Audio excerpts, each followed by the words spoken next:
How long was I sitting there? Stanley wondered to himself. Minutes? Days? Centuries? Did something crucial happen while my senses were turned? He made a note to be more careful with time from now on.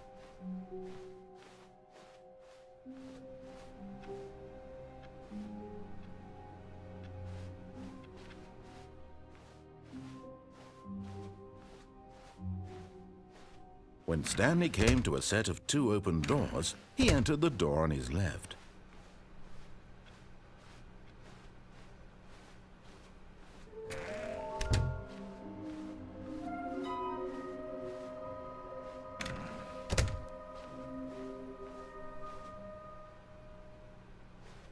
Coming to a staircase, Stanley walked upstairs to his boss's office.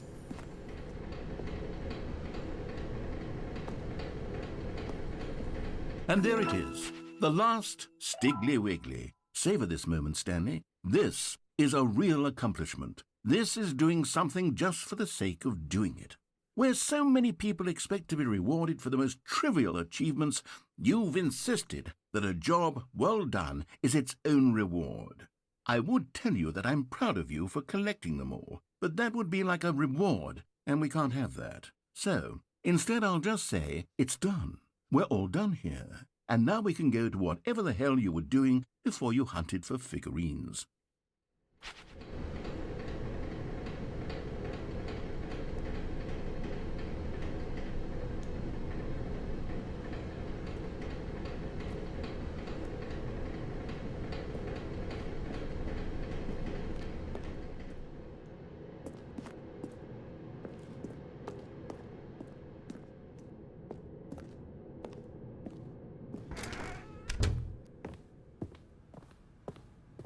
Stepping into his manager's office, Stanley was once again stunned to discover not an indication of any human life.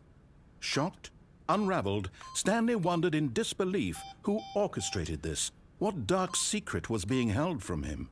What he could not have known was that the keypad behind the boss's desk guarded the terrible truth that his boss had been keeping from him, and so the boss had assigned it an extra secret PIN number, 2845. But of course, Stanley couldn't possibly have known this. Yet incredibly, by simply pushing random buttons on the keypad, Stanley happened to input the correct code by sheer luck. Amazing. He stepped into the newly opened passageway.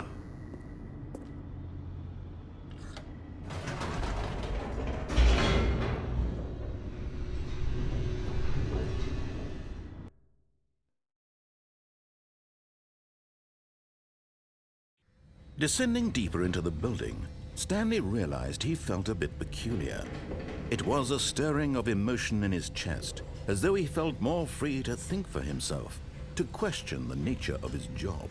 Why did he feel this now, when for years it had never occurred to him? This question would not go unanswered for long. Stanley walked straight ahead through the large door that read Mind Control Facility.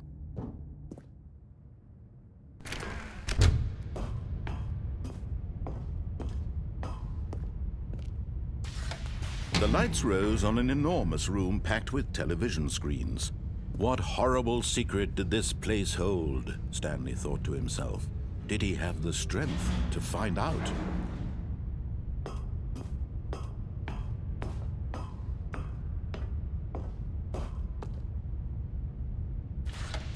Now the monitors jumped to life, their true nature revealed.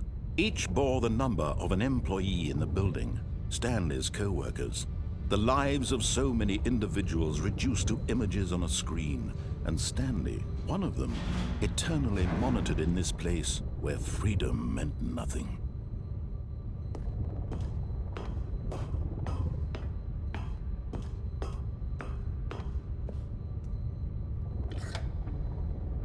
This mind control facility, it was too horrible to believe. It couldn't be true. Had Stanley really been under someone's control all this time? Was this the only reason he was happy with his boring job? That his emotions had been manipulated to accept it blindly?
Never!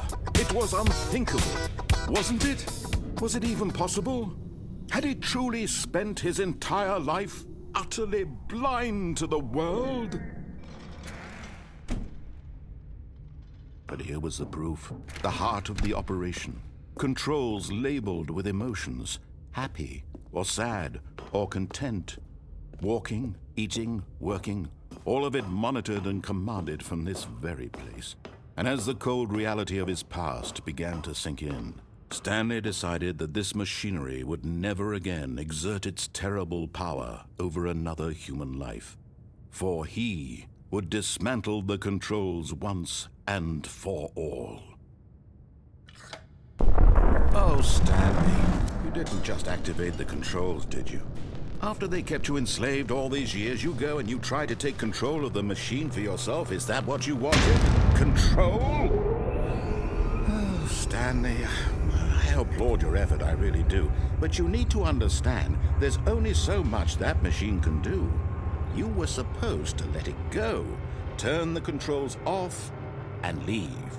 If you want to throw my story off track, you're going to have to do much better than that.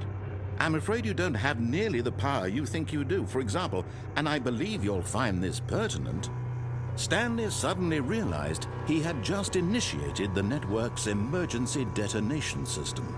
In the event that this machine is activated without proper DNA identification, nuclear detonators are set to explode, eliminating the entire complex. How long until detonation then? Let's say, 2 minutes. Ah, now this is making things a little more fun, isn't it, Stanley? It's your time to shine. You are the star. It's your story now. Shape it to your heart's desires. Oh, this is much better than what I had in mind. What a shame we have so little time left to enjoy it. Mere moments until the bomb goes off. But what precious moments each one of them is. More time to talk about you, about me, where we're going, what all this means. I barely know where to start. What's that? You'd like to know where your co-workers are? A moment of solace before you're obliterated? All right, I'm in a good mood. You're gonna die anyway. I'll tell you exactly what happened to them. I erased them. I turned off the machine. I set you free. Of course, that was merely in this instance of the story. Sometimes when I tell it, I simply let you sit there in your office forever, pushing buttons endlessly and then dying alone.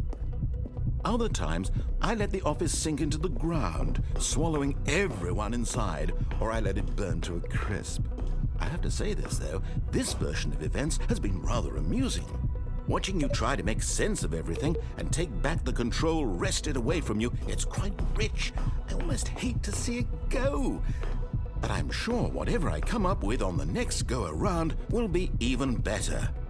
My goodness, only 34 seconds left. But I'm enjoying this so much. You know what? To hell with it. I'm going to put some extra time on the clock, why not? These are precious additional seconds, Stanley. Time doesn't grow on trees. Oh dear me, what's the matter, Stanley?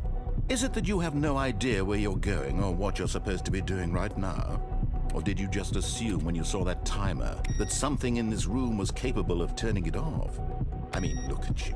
Running from button to button, screen to screen, clicking on every little thing in this room. These numbered buttons, no, these colored ones, or maybe this big red button, or this door. Everything, anything, something here will save me. Why would you think that, Stanley? That this video game can be beaten? Won? Solved? Do you have any idea what your purpose in this place is? Stanley, you're in for quite a disappointment. But here's a spoiler for you. That timer isn't a catalyst to keep the action moving along. It's just seconds ticking away to your death.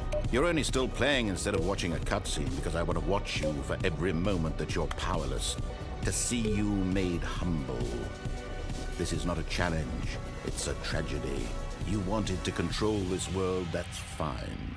But I'm going to destroy it first, so you can't.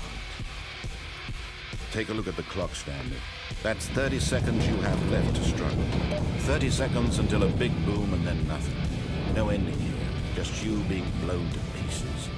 Will you cling desperately to your frail life, or will you let it go peacefully? Another choice. Make it count. Or don't. It's all the same to me, all a part of the joke. And believe me, I will be laughing at every second of your inevitable life from the moment we fade in until the moment I say, happily ever after.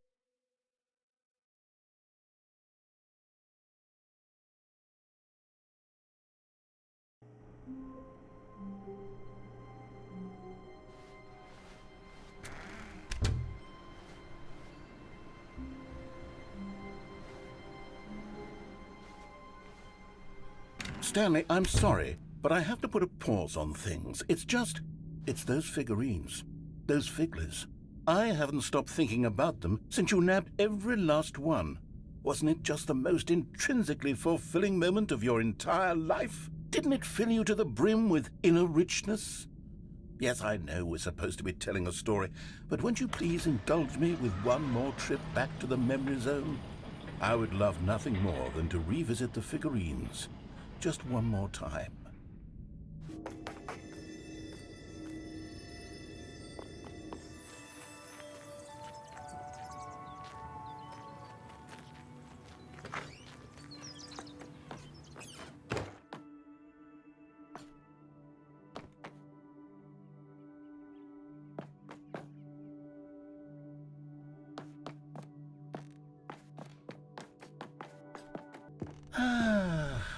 Here's where it all began. The first collectible.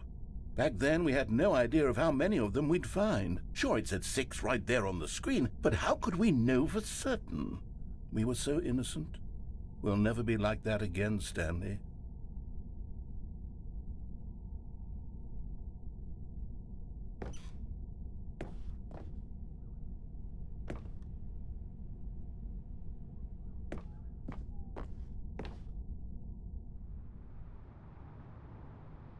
And here was a second Stanlurine.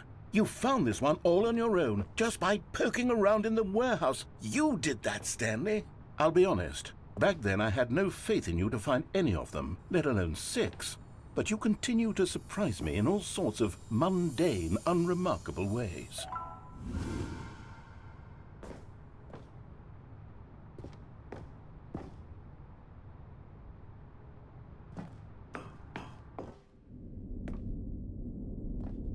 Okay, let's do a little quiz. Which of these rooms was the room you found your third mini Stan? Can you remember?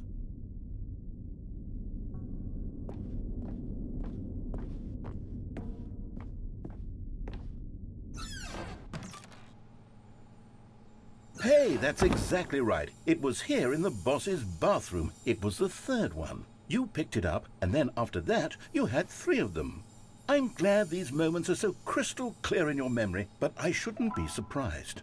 After all, science tells us that it's impossible to forget your third time doing anything. Let's see, what came next?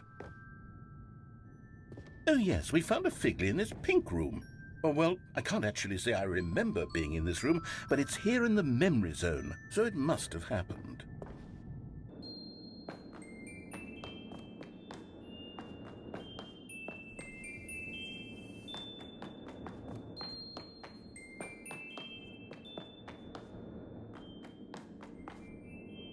This was the 5th mini-Stan, and this one was really something special. It was by the red and blue doors. I remember it so clearly.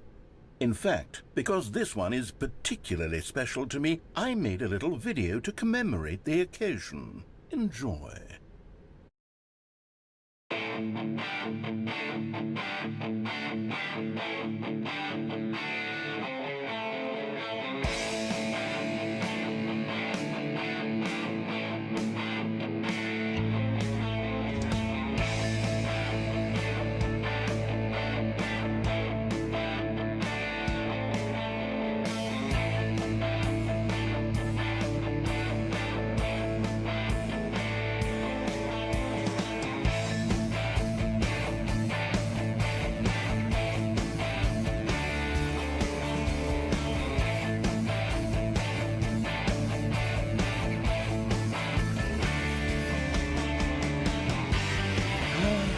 takes you back, doesn't it? I spent a lot of time making that video, but it was 8 minutes I wouldn't have spent on anything else.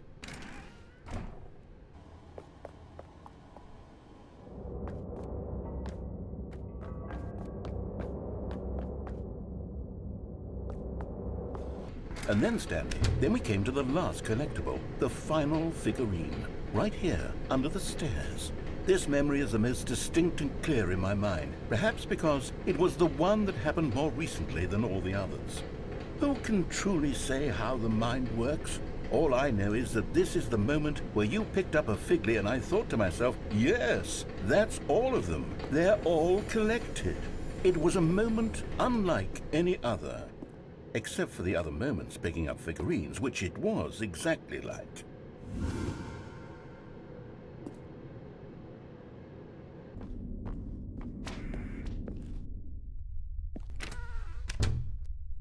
And then there was no more, because we've caught up to the present moment. Nothing left to do but move onward into the future. Goodbye, memory zone.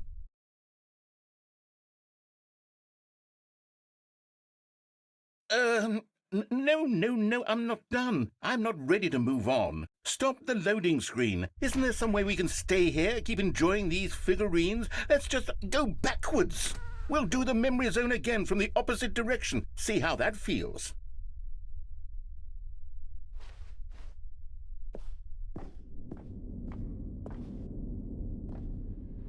Okay, yes, that spot under the stairs. I remember this.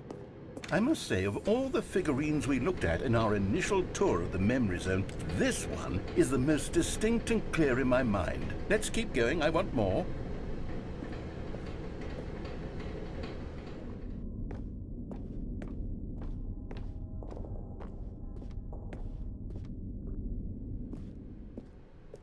And here's where I made that video. Don't you remember the video we watched?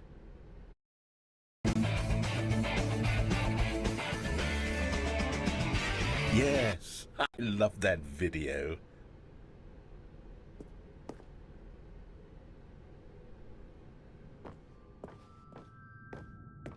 Still don't remember the pink room, Stanley. Still no memory of this one. Good room, though. A solid room.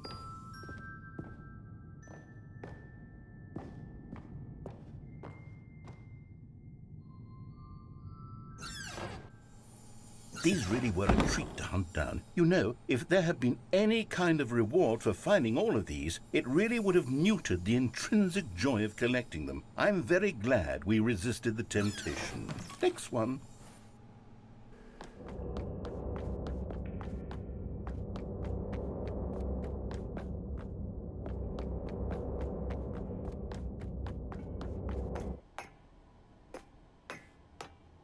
This was our second Figley. Don't you remember? Yes, I remember it too. The past is truly a wonderful thing. Why does anyone ever choose to leave it? Keep going.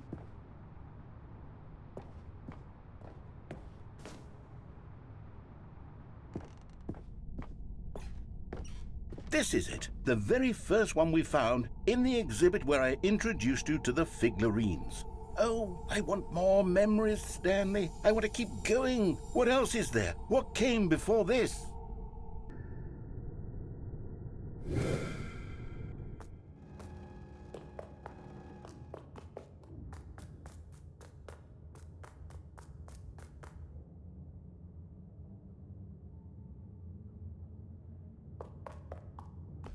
Look, it's the terrible new content that we were originally sold on. I remember hating it back then, but time does put a rosy filter on everything. In fact, I dare say I'm actually quite fond of it now. Look how much fun the past is. I want more memories.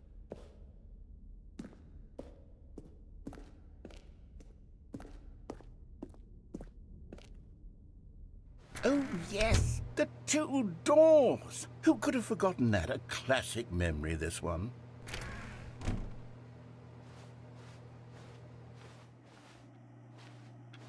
And before everything else, there was your office. Is there anything else? Was there something that came before your office? There's something I feel I can remember. I can remember.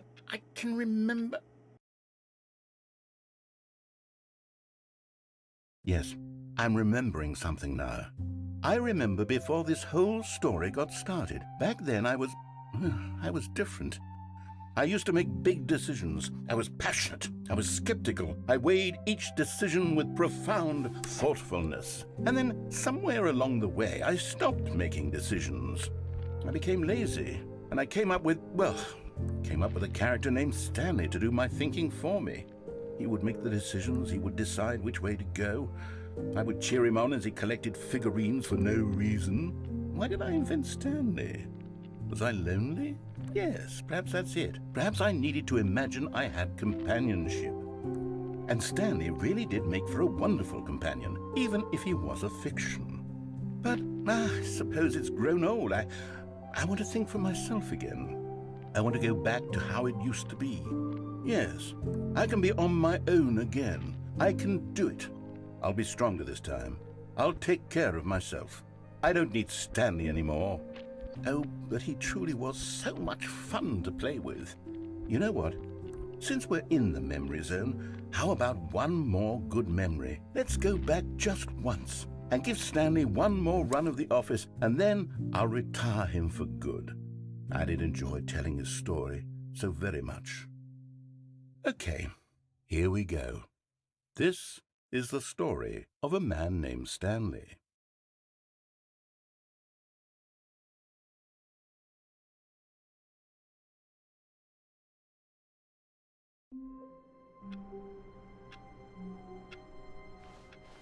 All of his co-workers were gone.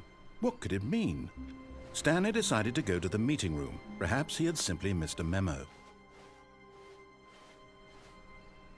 As Stanley lifted his bucket, he felt a connection to all buckets everywhere. This adventure, he decided, was for all of them.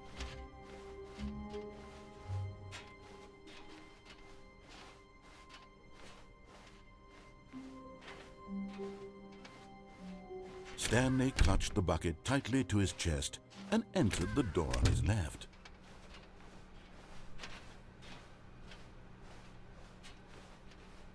Still no one was here.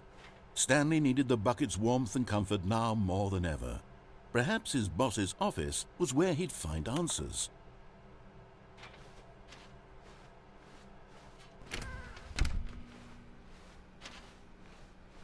Coming to a staircase, Stanley and the bucket walked upstairs to the boss's office.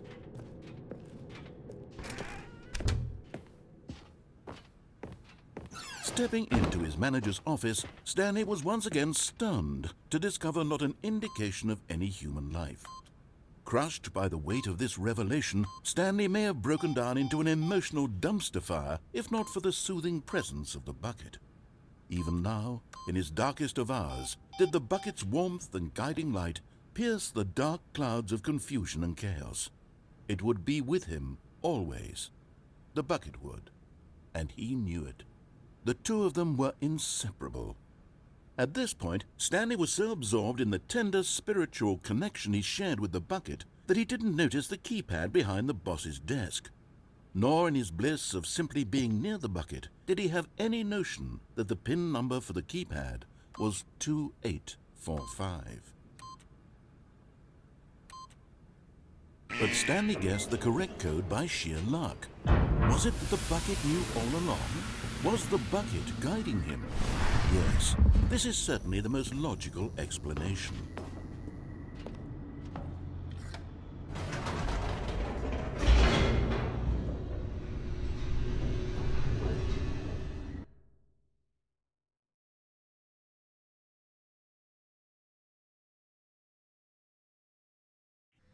The elevator raced downward, plummeting towards an unknown fate. It would be all Stanley could do to keep himself together, if not for the bucket. Soothing him, comforting him, reassuring that in this darkest moment of uncertainty, he would be all right. The bucket is here for you, Stanley. Everything will be fine.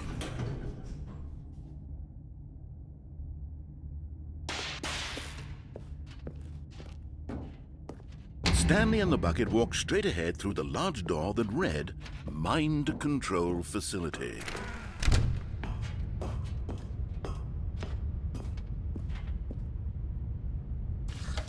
The lights rose on an enormous room packed with television screens.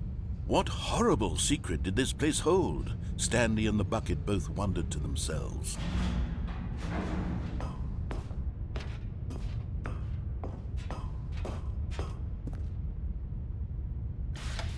The monitors jumped to life, and Stanley nearly dropped the bucket in shock. Everyone in the office was being videotaped, monitored like guinea pigs. The bucket had never seen anything like this, and it very nearly burst into tears as Stanley cradled it gently, reassuring it that everything would be fine.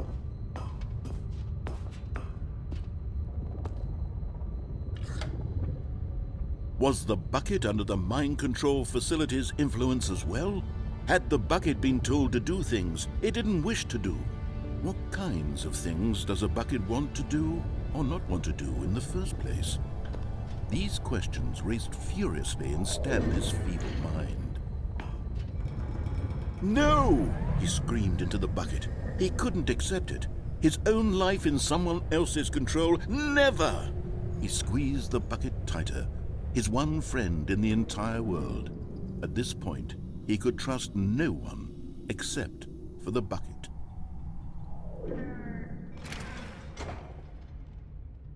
But here was the proof. The heart of the operation. Controls labeled with emotions, happy or sad or content. Walking, eating, working, all of it monitored and commanded from this very place. And as the cold reality of his past began to sink in, Stanley decided that this machinery would never again exert its terrible power over another human life. For he and the bucket would dismantle the controls for good. Two best friends, Stanley and the bucket, up against the world. They high-fived in a really cool way, and the bucket made a sassy comment about taking down the system.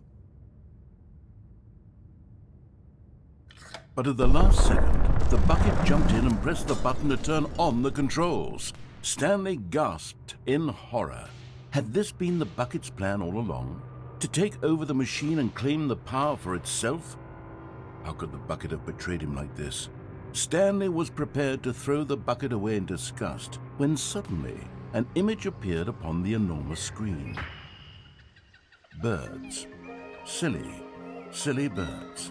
The control buttons became active again.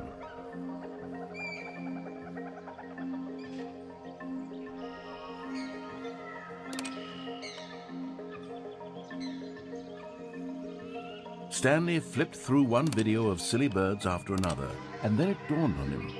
This wasn't a mind control facility at all.